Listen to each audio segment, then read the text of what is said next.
Hello everyone, कैसे हो आप सब। उम्मीद करता हूँ आप सब ठीक होंगे। मैं हूँ आपके साथ ओम प्रकाश तुर्किया और हम पढ़ रहे हैं +2 क्लास के चैप्टर 5 को। तो ये हमारा इस चैप्टर का प्राथमिक क्रियाएं जो चैप्टर 5 है उसका सेकंड लेक्चर है। फर्स्ट लेक्चर में हमें जो प्राथमिक क्रियाएं हैं उनके बारे में हमने पढ़ा था, जिसमें हमने पढ़ा था कि जो संग्रहण है, भोजन संग्रहण है, और जो शिकार करना जिसको आखेट कहा जाता है उसके बारे में समझा था। और थोड़ा सा हमने जिक्र किया था पशुचारण का, पशुपालन का या पशुचारण का। तो हम उसी को कंटिन्यू करते हैं। हमने आखेट और भोजन संग्रहण को पढ़ लिया है। आखेट हमने फर्स्ट पॉइंट था ये, आखेट व भोजन संग्रहण। ये आदिम प्रकार की मानव क्रिया है जिसमें मानव क्या करता है, प्राथमिक क्रियाएं क्या होती है जिसमें मानव है भूमि से जुड़े हुए कार्यों को अगर करता है तो वो प्राथमिक क्रियाएं होती है। जिनसे अपनी आय है या अपनी जरूरत है उनको अगर पूरा करता है तो वो क्या कहलाती है, प्राथमिक क्रियाएं। जैसे कृषि करना, खनन कार्य करना, मछली पकड़ना, ठीक है, ये कुछ है प्राथमिक क्रिया में आती है। और कृषि करना, ठीक है, तो और पशुचारण भी इसमें आ जाता है। तो हम पढ़ रहे थे प्राथमिक क्रिया में सबसे पहले आखेट और भोजन संग्रहण। ये क्या है, मानव की जो प्राचीन मानव क्रिया जो आर्थिक क्रिया है उनमें से एक है। वर्तमान समय में आखेट और भोजन संग्रहण का काम है मुख्य रूप से जो जहां पर मनुष्य की जो पहुंच है वो बहुत कम है, या आप कह सकते हो जहां पर जनजातीय लोग अधिक रहते हैं वहां पर की जाती है। पर ये क्या धीरे धीरे क्या है, जो आप कह सकते हो जो टेक्नोलॉजी वाला या जो मॉडर्न मनुष्य है, मानव है, उसके कांटेक्ट में आने के बाद ये क्या करते हैं, जंगलों से या जो अपने आसपास है जो भी एनवायरनमेंट पाया जाता है, चाहे वो डेजर्टेड एरिया हो, चाहे वो बर्फ से ढका हुआ क्षेत्र हो, अलास्का का क्षेत्र हो, चाहे साइबेरिया का क्षेत्र हो, या अमेजन के जंगल हो, कांगो बेसिन के जंगल हो, उनमें जो रहने वाले लोग क्या करते हैं, वहां से चीज़ों को इकट्ठा करके क्या करते हैं, मार्केट में उनको बेच देते हैं, सेल कर देते हैं, ठीक है। तो ये धीरे धीरे क्या कम हो रही है। एग्जाम्पल बताया था मैप के सेक्टर। दूसरा क्या होता है, पशुचारण। क्योंकि मानव ने देखा कि उसका जो जीवन निर्वाह है या जो उसकी जरूरतें हैं वो सिर्फ आखेट से पूरी नहीं हो रही थी, भोजन संग्रहण से नहीं हो रही थी, तो उसने क्या किया, आखेट और भोजन संग्रहण के अलावा पशुओं को पालना है उसने शुरू कर दिया। मनुष्य ने, मानव ने क्या कर दिया, पशुओं को पालना शुरू कर दिया। अब कौन से पशु पालेंगे, पालतू पशु है बनाना उसने शुरू कर दिया। जैसे हर एक क्षेत्र के हिसाब से, क्लाइमेट के हिसाब से, जलवायु के हिसाब से क्या उसने अलग अलग तरह के पशुओं को पालना शुरू किया। एग्जाम्पल है जैसे सारा मरुस्थल या जो रेगिस्तानी एरिया है, तो वहां पर मनुष्य ने क्या किया, जिस एरिया में मरुस्थलीय भाग है वहां पर उसने क्या किया, भेड़ है, बकरी, ऊंट, ठीक है, इनका क्या उसने पालना है शुरू कर दिया। और जो हिली एरिया है, पहाड़ी क्षेत्र है, ठीक है, पहाड़ी क्षेत्रों में उसने कौन से जानवरों को पालना किया, जैसे उसने है, जैसे एक था लामा है, ठीक है। और जहां पर टेम्परेचर बहुत ज्यादा है या शीत क्षेत्रों में, जहां पर सॉरी तापमान कम है और शीत क्षेत्रों में, ठीक है, मैं यहाँ लिख देता हूँ शीत क्षेत्रों में, जहां पर क्या ठंड ज्यादा रहती है वहां पर क्या किया उसने, याक और रेंडियर जैसे जानवरों को क्या है पालना शुरू कर दिया, ठीक है। याक क्या होता है, अगर आप उस पर सर्च करोगे फोन में तो आप उसके फोटो देखोगे तो आपको है वो विल्डेबीस्ट जैसे होता है ना, या भैंस जैसा दिखाई देगा। रेंडियर क्या होता है, रेंडियर एक तरह का, उसमें पेज भी दे रखी है, अगर आप सेकंड पेज देखोगे उसी के बाद जैसे कुछ चालू दिखेगा ना तो वहां पर लिख रखा है, ठीक है। तो अलग अलग क्षेत्रों के हिसाब से क्या वहां की जलवायु है, तापमान है, उसके हिसाब से क्या अलग अलग जानवरों को पाला है जाता है, ठीक है। याक है, लम्मा है, और ध्रुवीय क्षेत्रों में रेंडियर है वो पाला जाता है। ये चीजें हम ध्यान रखेंगे। एक और है यहाँ लिख देता हूँ मैं, गाय भी है, गाय भी पाली जाती है, ठीक है, अलग अलग क्षेत्रों में वहाँ की जलवायु के हिसाब से। अब बात करते हैं चलवासी। दो तरह के पशुचारण होते हैं, मतलब पशु को चलाना है दो तरीके से करते हैं। एक तो होता है चलवासी पशुचारण, या जिसको आप कह सकते हो कि सिर्फ मनुष्य जीवन निर्वाह या थोड़ा सा व्यवसाय करने के लिए ही पशुओं को अगर पालता है तो वो आता है चलवासी पशुचारण। और दूसरा होता है वाणिज्यिक पशु पालन। इसी का सब पार्ट है। एक तो होता है पहला चलवासी पशुचारण और दूसरा है वाणिज्यिक पशुपालन या पशुचारण। ठीक है, वाणिज्यिक पशुपालन दो तरह के होते हैं। अब दोनों में डिफरेंस क्या है? दोनों ही पशुचारण के जिसमें क्या पशुओं को पाला जाता है। इसमें क्या होता है, मनुष्य जो अपनी जरूरतों के जो बेसिक नीड्स होती है, व्यापार के लिए नहीं, सिर्फ क्या बेसिक नीड्स के लिए क्या, या उसकी जो थोड़ी बहुत जरूरतें अगर वही पूरी हो जाए उसी के लिए करता है। और ये क्या है, एक आदिम तरह की आदिम जीवन, आदिम यानी आदिम का मतलब क्या होता है? पुरानी। आदिम जीवन निर्वाह के आधार पर क्या वो पशुओं को पालता है, सिर्फ क्या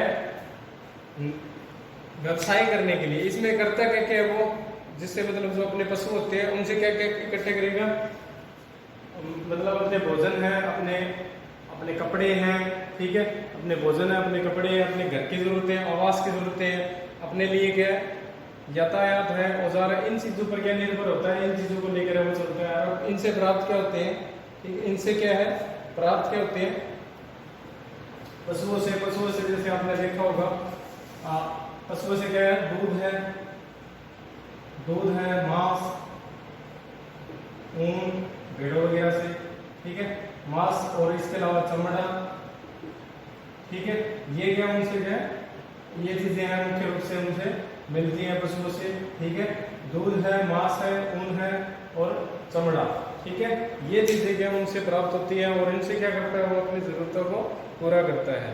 और इसके अलावा जो पालतू पशु पालते हैं वो क्या करते हैं, जो चलवासी पशुचारक होते हैं, ठीक है, मैं इसको इरेज कर देता हूँ एक बार। चलवासी पशुचारक होते हैं, या जिनके पास मान लीजिए उसमें उदाहरण भी दे रखा है, कई देशों का, भारत का भी दे रखा है। चलवासी पशुचारक है वो क्या करते हैं, पानी और चरागाह की तलाश में, पानी और चरागाह, चरागाह क्या होते हैं भाई, मतलब जहां पर अपने पशुओं को, मतलब झुंड होते हैं इनमें, इनके पास क्या होते हैं, बहुत सारे पशुओं के झुंड होते हैं इकट्ठा, ठीक है, और उसमें कई फैमिली मेंबर मिलकर क्या उन पशुओं को क्या दूर दूर के क्षेत्रों तक क्या चराते हैं उनको, चाहे उनके पास गायें हो, चाहे उनके पास ऊंट हो, ठीक है, चाहे उनके पास भेड़े हों, बकरियां हों, ठीक है, तो वो क्या करेंगे, बड़े बड़े झुंडों को क्या करेंगे, पानी की और चरागाह की तलाश में वो क्या करते हैं, दूर दूर कई सौ किलोमीटर तक क्या है वो उन पशुओं को ले जाते हैं, ठीक है, ताकि क्या उनको पानी है और चरागाह यानी चलने के लिए जो जगह है वो मिल सके, ठीक है, क्योंकि इनके पास इतनी मॉडर्न टेक्नोलॉजी नहीं होती, इतने उनके पास रिसोर्सेज नहीं होते हैं कि अपने पशुओं को एक जगह रखे और उनकी क्या देखभाल करें। तो इसलिए क्या करते हैं, अगर आप इमेज देखोगे तो उसमें देखोगे आप कि कुछ परिवार है वो इकट्ठे जानवरों को लेकर के उनको चराने है वो जाते हैं। तो चलवासी पशुचारक है, उनके 3 मुख्य क्षेत्र है वो दिए गए हैं। अगर आप उसमें मैप में भी है चलवासी पशुचारकों के क्षेत्र है वो देखोगे तो उस मैप में भी दे रखा है 3 मुख्य क्षेत्र है। एक तो अफ्रीका से लेकर अरब और मध्य एशिया के बीच में है, ठीक है, अगर आप वर्ल्ड मैप पे ध्यान दोगे, अगर गौर करोगे तो अफ्रीका है वहां उसके उत्तरी भाग से लेकर, ठीक है, उत्तरी भाग से लेकर, जैसे कि मान लीजिए मैं वर्ल्ड मैप थोड़ा सा बना देता हूँ यहाँ, आप उस मैप में देखोगे ना, सेकंड पेज भी आगे लिख रखा है, थोड़ा सिर्फ मैं समझाने के लिए बता रहा हूँ आपको, ठीक है, आप देख लेना उसमें। ये जैसे नॉर्थ अमेरिका है, ये यूरोप मान लीजिए आप, ये है अफ्रीका मान लीजिए, ठीक है, ये अफ्रीका कॉन्टिनेंट है, ये मान लीजिए आप यूरोप है, ये फिर एशिया होगा, ठीक है, इधर ये हो गया भारत, और ये यहाँ आइलैंड्स होंगे, ये ऑस्ट्रेलिया मान लीजिए आप, ठीक है। तो वो क्या करते हैं, उसके क्षेत्र दे रखे कि मुख्य रूप से कौन से क्षेत्र है वो पाए जाते हैं किसके, चलवासी पशुचारकों के। तो मुख्य रूप से 3 क्षेत्र, उसके 3 मुख्य क्षेत्र हैं चलवासी पशुचारकों के। पहला क्षेत्र कौन सा है? पहला क्षेत्र है जो अफ्रीका महाद्वीप है। अफ्रीका महाद्वीप के उत्तरी जो भाग है, जो सहारा मरुस्थल वाला क्षेत्र है, सहारा मरुस्थल का क्षेत्र है, ये वाला पूरा क्षेत्र से लेकर जिसमें ये क्षेत्र है और मंगोलिया तक, ये अरब हो गया, अरब के देश है। और जो मध्य एशिया है, मध्य एशिया यहाँ तक का जो क्षेत्र है वो क्या है? चलवासी पशुचारकों का पहला क्षेत्र है। दूसरा क्षेत्र कौन सा है? जो अफ्रीका के जो बोत्सवाना क्षेत्र है, इस पार्ट में, ठीक है, जो अफ्रीका महाद्वीप है उसके पूरा दक्षिणी भी नहीं, साउथ अफ्रीका का थोड़ा उत्तरी भाग बोत्सवाना है, ठीक है, जाम्बिया वगैरह, इस क्षेत्र में दूसरा ये क्षेत्र है, ठीक है। पहला ये है, दूसरा ये, और तीसरा कौन सा है? ये क्षेत्र है। रूस का और यूरोप का, या यूरोप या नॉर्वे, स्वीडन, फिनलैंड कह सकते हो आप, ठीक है, रूस का। और आप पूरा इस पार्ट को क्या है? उत्तरी भाग कह सकते हो। उत्तरी अमेरिका, एशिया और यूरोप के उत्तरी भाग है वो चलवासी पशुचारकों के मुख्य क्षेत्र है। तो ये मुख्य रूप से 3 क्षेत्र हैं किसके? चलवासी पशुचारण के, चलवासी पशुपालन के, ठीक है। इन क्षेत्रों में क्या किया जाता है कि एक ग्रुप होता है, कोई भी जनजाति होती है, लोगों का समूह होता है, वो क्या करता है? इकट्ठे जानवरों को क्या करते हैं? चराने के लिए पानी और चारागाह की तलाश में एक जगह से दूसरी जगह पर क्या करते रहते हैं? वो चलते रहते हैं, पशुओं को ले जाते रहते हैं, और जहाँ भी मार्केट मिला वहां पर क्या करते हैं? उनको क्या, चाहे दूध, मांस, ऊन, चमड़ा वगैरह है, वो क्या उसको बेच देते हैं वहां पर जानवरों को। और इसी तरह से उनकी आय है वो चलती रहती है। और ये क्या है? सिर्फ जीवन निर्वाह के लिए किया जाता है, ठीक है। पैसे ज्यादा नहीं होते इनसे, पैसे कमाने के लिए नहीं, ये नहीं होता उनके पास, पैसे नहीं होते, सिर्फ जीवन निर्वाह के लिए, मतलब काम चलता है। तीसरा क्षेत्र ये कौन सा? उत्तरी क्षेत्र, एशिया के और उत्तरी अमेरिका के उत्तरी क्षेत्र है। इन क्षेत्रों में भी पाया जाता है। अब ये कौन से क्षेत्र है? ये शीत क्षेत्र है। कौन से क्षेत्र है? ठंडे क्षेत्र है। ठंडे क्षेत्र जहाँ पर टेम्परेचर क्या होता है? बहुत कम होता है, ये ठंडे क्षेत्र है। यहाँ पर कौन से जानवर पाले जाते हैं? रेंडियर, ठीक है, रेंडियर है वो पाले जाते हैं। और इन क्षेत्रों में क्या है? सारा अरब और मध्य एशिया में यहाँ पर ऊंट है, गाय है, बकरी है, भेड़े पाली जाती है। और इस क्षेत्र में भी क्या? गाय है, बकरियां हैं, भेड़े हैं, वो पाली जाती है। ओके, ये 3 मुख्य क्षेत्र है चलवासी पशुचारण के। अब बात आती है कि जो नए चरागाह होते हैं, अब मान लीजिए कोई क्षेत्र है उससे ये गुजर रहे हैं, मान लेते हैं हम ये क्षेत्र है, यहाँ से ये गुजरे, और वैसे तो एरिया बहुत बड़ा होता है, और एक ये मत मानिए कि आप सिर्फ कुछ ही लोग होते हैं, बहुत ज्यादा लोग होते हैं, या आप कह सकते हैं अलग अलग जनजातियों के बहुत सारे लोग होते हैं जो यात्रा करते हैं। मान लीजिए एक क्षेत्र है, मान लेते हैं ये छोटा क्षेत्र है, वो तो बहुत ब्रॉड हो गया।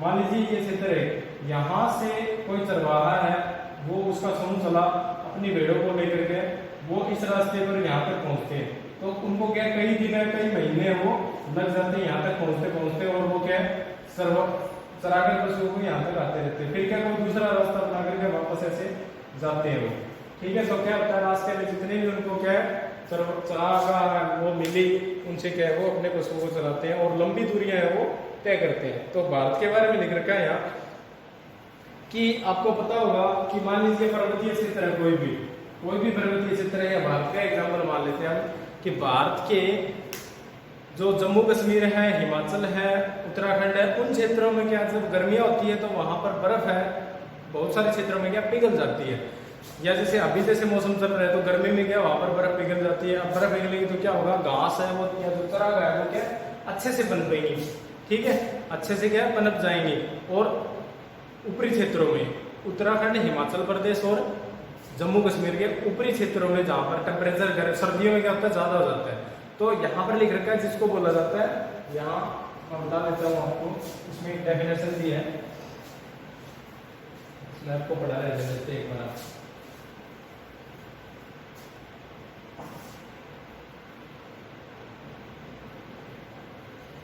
भारत में क्या करते हैं? कुछ जनजातियां हैं, जैसे मैं यहाँ बना देता हूँ, आपको अच्छे से समझ में आ जाएगा। ये है जैसे हमारा प्यारा भारत है, उसका ऊपरी भाग ताज, ठीक है, जम्मू कश्मीर है, ठीक है, हिमाचल प्रदेश है और उत्तराखंड है, और ये पंजाब में उत्तरी भाग। तो आपको पता होगा जैसे जम्मू तक है, जम्मू है, या इसके जो इस पार्ट में क्या है तापमान है वो ऑलमोस्ट क्या रहता है कम रहता ज़्यादा रहता है, नॉर्मल रहता है, और इन क्षेत्रों में क्या तापमान है वो बहुत ज़्यादा रहता है। इन क्षेत्रों में तापमान ज़्यादा रहेगा तो क्या होता है, भारत के अंदर कुछ जनजातियां पाई जाती है जिसमें है गुज्जर, बकरवाल, भोटिया। ये जनजातियां क्या करती है, ये करती है ऋतु प्रवास। क्या करती है, ऋतु प्रवास। ऋतु प्रवास, ऋतु प्रवास क्या होता है, ऋतु प्रवास होता है गर्मियों में और सर्दियों में। गर्मियों में और सर्दियों में क्या करती है, ये अपने पशुओं को लेकर, भेड़ें होती है इनके पास, ज्यादातर भेड़ें होती हैं, भेड़ें और बकरियां, तो वो क्या करते हैं, जब गर्मियों का सीजन होता है तो यहाँ पर क्या होता है, तापमान ज्यादा होता है, तो वो क्या करते हैं, अपने पशुओं को यहाँ पर ले जाते हैं, यहाँ पर उनके पशु रहते हैं ऊपरी क्षेत्रों में, ठीक है। और जब सर्दियां आती है तो क्योंकि यहाँ तापमान ज्यादा होगा, तो आपने देखा होगा सर्दियों में क्या है, घास है वो नहीं उगती, ठीक है। तो यहाँ पर चरागाह है, जो घास है वो क्या हो जाती है, खत्म हो जाती है। तो इसलिए क्या करते हैं, गर्मियों में सर्दियों में ये है निचले क्षेत्रों में अपने पशुओं को लेकर क्या है, प्रवास करते हैं। तो इसको क्या बोलते हैं, ऋतु प्रवास करते हैं, गुज्जर बकरवाल भोटिया, ठीक है।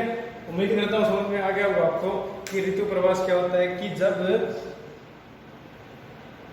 गर्मियों के मौसम में बर्फ पिघल जाने के बाद भारत के उत्तरी भाग में तापमान है वो कम हो जाता है, तो इसलिए क्या वहां पर चरागाह है वो अच्छी हो जाती है। और जब शीत ऋतु आती है तो पर्वतीय भागों में क्या है, वो लोग पर्वतीय भागों से क्या है, सर्दियां जब आती है तो वो पर्वतीय भागों से मैदानों की और जब गर्मियां आती है तो वो मैदानों से या जो निचले भाग है उनसे क्या है, ऊपरी क्षेत्रों तक प्रवास करते हैं, और इसको बोलते हैं ऋतु प्रवास, ठीक है। आगे देखते हैं, इसी प्रकार क्या है, ये जो सिस्टम है इसमें एक जनजाति और रहेगी, गद्दी लिख रखा है इसमें ना,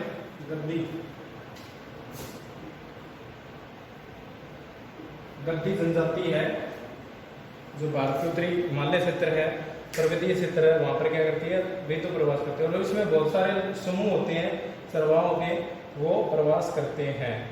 इसी प्रकार क्या है, टुंड्रा प्रदेशों में ग्रीष्म काल में दक्षिण से उत्तर और शीत ऋतु में उत्तर से दक्षिण की ओर चलवासी पशुचारक अपने पशुओं को लेकर क्या है, प्रवास है वो करते हैं, ठीक है।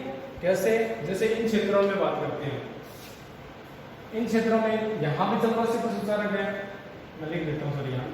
तो क्या होता है, जब आपको पता होगा जब सर्दियां होती है तो ये तो है कर्क रेखा है, ठीक है। तो यहाँ पर सूरज जब चमकता है, यानी जून का जब महीना होता है हमारे यहाँ, तो मान लीजिए इस क्षेत्र में तापमान ज्यादा होता है, तो तापमान इन क्षेत्रों में ज्यादा होता है, तो यहाँ पर बर्फ पिघल जाती है, इसलिए क्या लोग वो प्रवास किस तरफ करते हैं, वो ऊपर की ओर करते हैं। और जब सूरज है वो यहाँ उत्तर में, ये तो नॉर्थ में चमकता है, और जब क्या होता है हमारे यहाँ जैसे किसका महीना हो, जो दिसंबर का महीना हो, जनवरी का महीना हो, ठीक है, तो उन महीनों में क्या तापमान है इन क्षेत्रों में अधिक हो जाता है, तो वो लोग क्या करते हैं, सर्दियों में प्रवास है वो उत्तर से दक्षिण करते हैं, और गर्मियों में क्या दक्षिण से उत्तर की ओर प्रवास है वो करते हैं, ठीक है।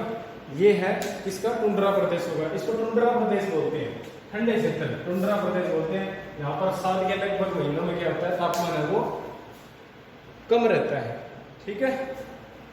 आगे है थोड़ा और कि चलवासी पशुचारकों की संख्या धीरे धीरे है वो घट रही है, ठीक है, इनकी संख्या वो धीरे धीरे घट रही है। उसका कारण क्या है घटने का, पहली बात तो ये है कि वर्तमान में जो मनुष्य है वो तकनीकों का ज्यादा प्रयोग करने लगे हैं, ठीक है। दूसरा क्या है, मानव ने हर जगह इंटरफेयर किया है, मनुष्य ने क्या है हर जगह है वो इंटरफेयर किया है।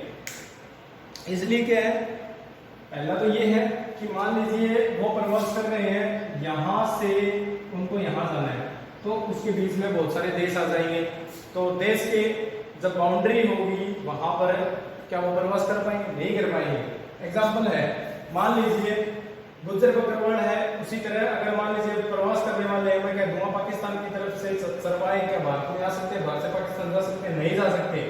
कारण क्या है कि इनका प्रवास है अब क्या हो गया, सीमित हो गया, मतलब कि ये जो चरवाहे हैं या चरवासी पशुचारण है वो क्या कम हो गया वर्तमान में। उसका कारण क्या है, पहला तो कारण है कि राजनीतिक सीमाएं हैं, राजनीतिक सीमाएं बन गई है। पहला तो यह राजनीतिक सीमाएं बन गई है, और दूसरा क्या है कि जो मानव ने बस्तियां बसाना वो शुरू कर दिया। मानव बस्तियां बनना, मानव बस्तियां क्या होते हैं, शहर बनना, ये कह सकते हो गांव बनना। ये बस्तियां बनने के बाद क्या हुआ, जो जहां पर पहले लोग चरवाहे बनते थे, सॉरी चरवाहे जाते थे, वहां पर क्या है वो घर बनने शुरू हो गए। इसलिए क्या है ये धीरे धीरे क्या है देशों से क्या है खत्म हो रही है। ठीक है, उम्मीद करता हूँ आपको समझ में आ गया होगा। और आज करते हैं हम इतना ही, बाकी हम कल करेंगे। ठीक है, उम्मीद करता हूँ आपको समझ में आ गया। अपना ख्याल रखिए और पढ़ते रहिए। Thank you, bye.